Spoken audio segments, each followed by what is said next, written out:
ನನ್ನ ಸ್ವಭಾವ ಏನು ಗೊತ್ತಾ, ಬೇರೆಯವ್ರ ಬಗ್ಗೆ ಮಾತಾಡೋ ಅಧಿಕಾರ ಇಲ್ಲ ನನಗೆ. ನನ್ನ ಬಗ್ಗೆ ನಾನು ಹೇಳ್ತೀನಿ ಕೇಳ್ರಿ. ನಾನು ಒಬ್ರಿಗೆ ಮೋಸ ಮಾಡಿಲ್ಲ, ವಂಚನೆ ಮಾಡಿಲ್ಲ.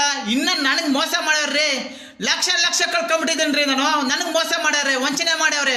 ನೋಡ್ರಿ, ನಾನು ಹಾಕಿರೋ ಬಟ್ಟೆ ನಂದಲ್ಲ ರೀ, ದೇವ್ರ ಸತ್ಯವಾಗಿ ಹೇಳ್ತೀನಿ, ನಾನು ಹಾಕಿರೋ ಬಟ್ಟೆ ನಂದಲ್ಲ, ಯಾರ ಪುಣ್ಯಾತ್ಮರು ಕೊಟ್ಟಿರೋದು. ನನಗೆ ಆ ಥರ ಮೋಸ ಮಾಡ್ಯಾವ್ರೆ, ವಂಚನೆ ಮಾಡ್ಯಾವ್ರೆ. ನಾ ಎಣ್ಣೆ ಹೊಡೆಯಲ್ಲ, ಗುಟ್ಕಾ ಹಾಕಲ್ಲ, ಸಿಗರೇಟ್ ಸೇದಲ್ಲ. ನನಗೆ ಏನು ಆಗ್ಬಿಟ್ಟಿಲ್ಲ ರೀ. ಮಟನ್ ತಿಂದ್ರೆ 3 ದಿವಸಕ್ಕೆ ತಿಂತೀನಿ.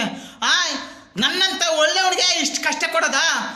ಯಾರಿಗಾನ ಬಾಳ್ ಕೊಟ್ರೆ ಎಂತೆಂಥವ್ರಿಗ ಬಾಳ್ ಕೊಟ್ಟಿದ್ದೀನಿ ರೀ. ನಾನು ನಿಜವಾಗ್ಲು ಅವ್ರು ಚೆನ್ನಾಗಿರ್ಲಿ ಅಂತ ಬಾಳ್ ಕೊಟ್ಟಿದ್ದೀನಿ. ಆದರೆ ನನಗೆ ಮೋಸ ಮಾಡ್ತಾರೆ ರೀ, ಮೋಸ ಮಾಡಿ ವಂಚನೆ ಮಾಡ್ತಾರೆ. ನಾನೇನೇ ಸಿಕ್ಕಿದ್ದು ಅವ್ರಿಗೆ, ನಾನೇನ್ರಿ ಸಿಕ್ಕಿದ್ದು? ಮೋಸ ಮಾಡಕ್ಕೆ ನಾನೇನೇ ಸಿಕ್ಕಿದ್ದು. ನನ್ನ ಕಂಡ್ರೆ ಜನಗಳಿಗೆ ಹೊಟ್ಟೆ ಉರಿ ರೀ. ಏನು ಮುಂಜೆ ಹಿಂಗಾಗೋದಾ, ಏನು ಹಿಂಗಾಗೋದಾ ಅಂತ ಜನಗಳಿಗೆ ಹೊಟ್ಟೆ ಉರಿ. ಏನಕ್ಕೆ ಬೇಕಾ ಬಾಳು? ಹೊಟ್ಟೆ ಉರಿ ಬಿದ್ದು ಸಾಯ್ತಾರೆ ರೀ ಜನ.